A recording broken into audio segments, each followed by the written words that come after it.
Is Enzo Maresca actually implementing two systems in attack at the same time?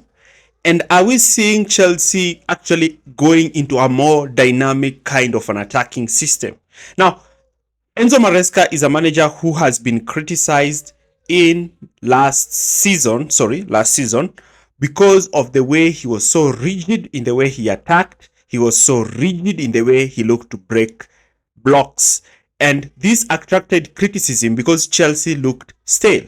But in the Club World Cup, especially the way Chelsea have managed to actually proceed towards the quarterfinal and be the only English team to have reached at this point, we are seeing Enzo Maresca evolving. We are seeing Enzo Maresca coming up with new things. We are seeing Enzo Maresca planning for next season. And all this is happening in the Club World Cup. Now, recently, in Chelsea's game against Benfica, we saw that Chelsea started all three midfielders, Enzo, Lavia, and Caicedo.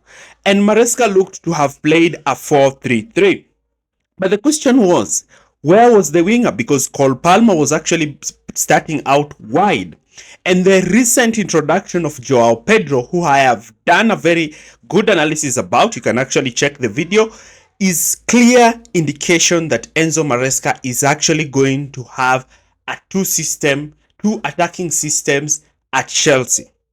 But before we even start this analysis, if you are new in this channel, like this video, share, subscribe. If you are new, subscribe for more videos like this. Now, Enzo Maresca has been on form. 2 losses and all the other games that he has played. Almost, I think it's the last 12 games, he has won all of them. Just 2 losses. That's incredible form. But you're seeing a manager who's evolving from what he was in the December period. Now, because Chelsea have been lining up with the 4-2-3-1, they've also been some kind of tactical changes when Chelsea have the ball. And one common tactical change that everybody has seen Maresca employing is the way he uses his fullback, is the way he uses his wingers who start wide, and the way he looks to have his twin tens occupying the half space. And this has been Maresca's modus operandi when it comes to how Chelsea need to attack, trying to create overloads in the wide areas with his inside forwards and his wide wingers. And this system actually is heavily dependent on the 1v1 ability of Chelsea's wingers, because the fullback inverts in midfield while the other inverts in the backline. So Chelsea's system has been heavily inclined to the way their wingers are. If they have very dynamic wingers who are able to receive the ball out wide and who are very good at taking on their man, then you automatically know that Chelsea are going to deal very well with low blocks. But has that been the situation? Now, last season, especially after the Everton game during the Christmas period, teams knew how to play against Chelsea. But in the Club World Cup, we are seeing something different. There's a way even Chelsea are building up. There's a way they are staggering their double pivots in this system. Because Chelsea are now moving to a different system. A system where they're even using fullbacks to generate width. A system where they are not even playing with wingers. Like in this system, the only winger on the team was Pedro Neto, while Marco Correa was the one generating the width. And when you look at this, Chelsea are looking to play with that 3-5 structure. And in that 3-5 structure, they're also looking to have one of their wingers come inside, not having their wingers starting out wide. And this is giving Chelsea something that they actually didn't have. Because of this system, you notice that Cole Palmer has some level of freedom to operate in the team. And this is giving Chelsea much more dynamism when it comes to the way they want to overload the midfield to attack. But Maresca has always had other ideas, and he said it that in the Flamengo game that he was experimenting with a new system. And this system is quite different. This system is not heavily reliant on wingers. This system is not heavily reliant on inside forwards, but this is a more dynamic system. It's a more elaborate system. And in this system, it's not inclined to the box midfield, which a lot of teams have managed to know how to nullify. So, this is what Chelsea will be looking to do. We are seeing Maresca looking to start games without a winger, like we saw in the Benfica game, preferring to use Palmer down the left and using Enzo as a number 10 and playing Lavia. And what you notice in this system is that Maresca was shifting towards what we call a 4-2-2-2 system. In this system, he has both Lavia and Caicedo in midfield. He has both Palma and Fernandes in the half spaces, and he has two forwards.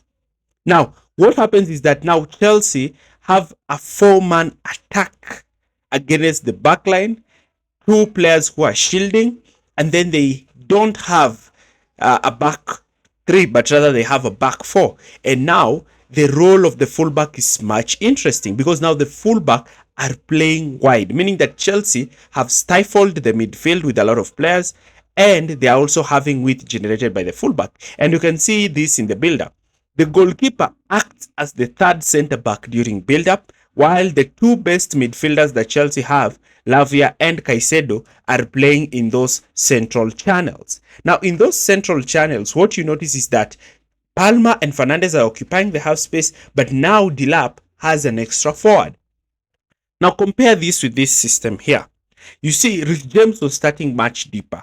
Lavia and Caicedo are playing deeper, and Palma, who was supposed to play as the left winger, is deeper, while Cucurella, the fullback, is the one generating the width down the left against Benfica. And this further elaborates Maresca's idea that Chelsea will move into a system where they'll be able to switch. And this is trying to get the best out of the players he has, because Lavia, a player like Lavia is so good to be left on the bench. A player like Caicedo is so good to be left on the bench, and therefore Maresca wants to have the best players on the pitch. And the 4-2-2-2-2 system is something that is giving Maresca that dynamism, coupled with having fullbacks who are very good on the ball. A player like Chris James, excellent when it comes to actually helping the team moving forward. But no, that is not just the case. Maresca's defensive system has also improved. And Maresca's defensive system has improved because we are seeing that Chelsea are looking to press differently. Like in this case, you can see the position of the two forwards who are pressing and the two midfielders.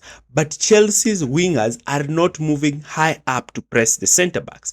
The wingers are staying much deeper. The wingers are staying much wider so that they can cover the fullbacks, allowing the midfielders and the forward to be the one leading the press. Without the ball, Chelsea are more organized. They are not playing such a high defensive line that can see balls being played over the top, but rather they are playing a conservative line, a line that they can be able to press at the same time, close up spaces in midfield. And having two excellent ball winners like Lavia and Caicedo in that system gives Chelsea something extra when it comes to the way they are looking to defend. And this is making it difficult for opponents to actually play through Chelsea. Now, this video gives you a glimpse of what Enzo Maresca's system will be next season. And it shows that Enzo Maresca is able to actually come up with two systems that they are able to actually give Chelsea something much different than what Chelsea have. What do you think? Do you agree with my analysis that Enzo Maresca is actually evolving his Chelsea tactics? Leave your comments in the comment section area below. Thanks for watching, and see you in our next video. And do not forget to also check the videos that we've produced on João Pedro, Jamie Gittens, and more videos are looking to come up. Also keep up with our next podcast. Thanks for watching.